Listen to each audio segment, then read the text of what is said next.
don't know about you guys, but as an American citizen, I'm over this nonsense. You have proven to the American people that you do not care. And this is Republicans and Democrats. This is over. This is over. This next election cycle is going to be a referendum on all of you. I'm just telling people now, if you are interested in running with the Redemption Party, we need 50 senators. We need 50 people from all over the country to run redemption. Okay?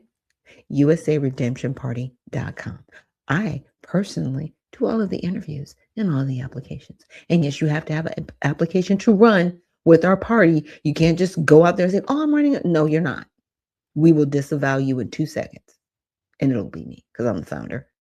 So if you would like to run, we have a process. You need to go to USARedemptionParty.com because we need to get these people out of office. They do not care. I don't know what it's going to take, but this destabilization of our country, it's not going to stand. We're not going to tolerate it. We're just not. We're not doing that. Not today, not tomorrow, not ever. Now let's get into some of our topics on all sides. So a British teen death sparks protests, split media narratives on race and policing. So apparently there's a protest erupted in Britain this week after police footage from December released showing 18-year-old Henry Nowak being handcuffed in Southampton as he lay dying from multiple stab wounds. Left and right-leaning media split on whether. Now, I saw parts of the video. It was on Laura Ingraham, on her broadcast. She showed it. And the young man that they had handcuffed, he had been stabbed. The police, instead of, caring for his wounds or making sure that he was okay, they were literally holding him down and handcuffing him while he was bleeding out. That they murdered that young man, the person that stabbed him, and the police. And there needs to be some accountability. I can understand why the protests are happening right now. This is, I'm telling you, this is worldwide. This is worldwide. The governments have become tyrannical and they are not serving the people. It's time for a movement, you guys. It really, really is. And this is interesting too. James Fishback and the growing prominence of right-wing faction. A new generation is disillusioned by elites and establishment figures associated with Trump, and a frustrated conservative faction wants to see real populist change. They do, because they're tired of the same old, same old. Again, why I started the Redemption Party, because see, we're not based in ideology.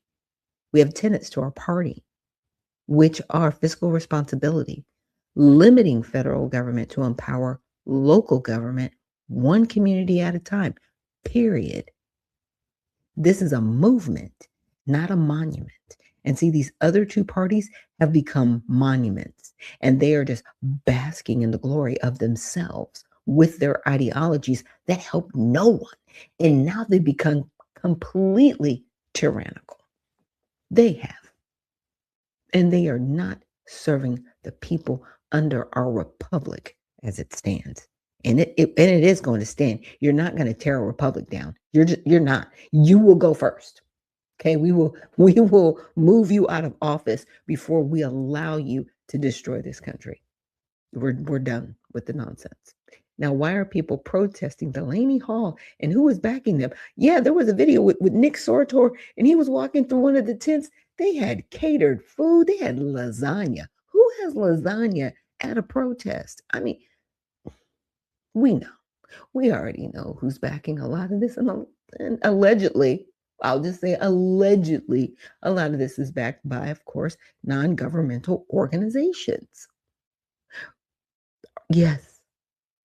Ooh, how did they get their money? Oh, yeah, our tax dollars.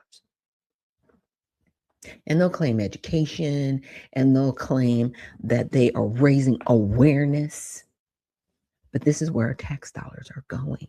And they're also funded by other millionaires and billionaires that want to see the destabilization of this country. They want it to fall so bad. They do, because that way they can say, hey, we need a new form of government. We need a one world government. This is what we're here, y'all. We're here. And this is what we have to pray about. Of course, there's the Los Angeles mayoral race. It's going to be a runoff, and it should be between Karen Bass and Spencer Pratt. But a lot of people are saying it could be the incumbent councilwoman. Why? Because they're still counting ballots. They leave a whole week for ballots to get in. Yes, you heard me. But let's get into that, because Laura Ingraham, she covered this on her show. Hostage, day 2. That's the focus of tonight's angle. All right, it's been 44 hours and 29 seconds since the polls closed in California, and the state will still not give us the complete results or declare winners in neither of the marquee contests, the governor's race and the LA mayoral race. But someone's celebrating. As most homeowners in the Palisades still haven't even begun to rebuild, the incumbent liberal is making stupid TikTok videos. Mayor Bass is in a good mood because she knows the voting system in LA County's got her back. The longer this count goes on, the worse Republicans usually do in the final vote tally. I wonder why. Now, let's check in with the California Secretary of State, Ms. Shirley N. Weber, Ph.D. Voting may be over, but the job of counting your ballots continues throughout the days and weeks ahead. In California, we offer voters many ways to vote, and it takes time to ensure that every ballot is counted, every ballot is accounted for, and that every voter only voted once. Our office updates election results daily on our website, but our office does not declare a winner until results are certified. Did you hear this? We're supposed to be happy because ballots will be counted not for hours, not for days, for weeks. Yeah, and their argument is that the laws were written this way, whereby votes can arrive 7 days after Election Day and then counted for 13 days after Election Day, only because they're being extra meticulous. Please. To most fair observers, the opposite is true. And this is the problem with mass mail-in ballots. They erode public faith in the electoral process because there's too much time and too much uncertainty between the closing of the polls and when the state actually announces the winners. And if late on election night, a Republican is leading by a decent but not a huge margin, a certain media narrative will inevitably begin circulating. We'll hear about how tranches of votes are arriving, and then speculation that this could be enough to help the Democrat who trailed on election night bridge the gap. It's kind of an exciting come-from-behind story. We're going to be getting more ballots tomorrow, a big chunk. I think the biggest will probably be on Friday. I think a lot of counties were even holding off entirely to just do one big drop of ballots on Friday, and it might be Friday that we really get clarity in this race. It's possible that Friday we'll really know whether or not whether there's enough runway for Steyer to make this up. Runway. He says this all with a straight face. Why is it a given, by the way, that ballots arriving after Election Day, if mail-in ballots are so cool and great and everyone uses them, why is it mostly Democrats? And disproportionately now, Steyer's voters.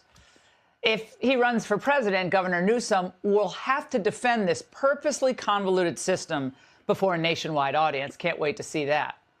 As of now, he's claiming that there's a lot of misinformation floating around about California's election, including from the president, President Trump. And yes, for the record, we wish the votes were counted faster, too, he wrote. Well, they're not counted promptly or faster because your party never wanted them to be counted promptly. For the past 21 hours, the AP has reported that only 56% of the vote has been counted. Oh, sorry, wait, it's actually up to 58% now? Oh, 2% more? Now, what's the reason for that? Why are they not telling us the vote counts, especially in individual counties? So don't you get the feeling that they want to make this so confusing to most people that they just end up giving up trying to figure it all out? Yeah. And that's the point. That's the whole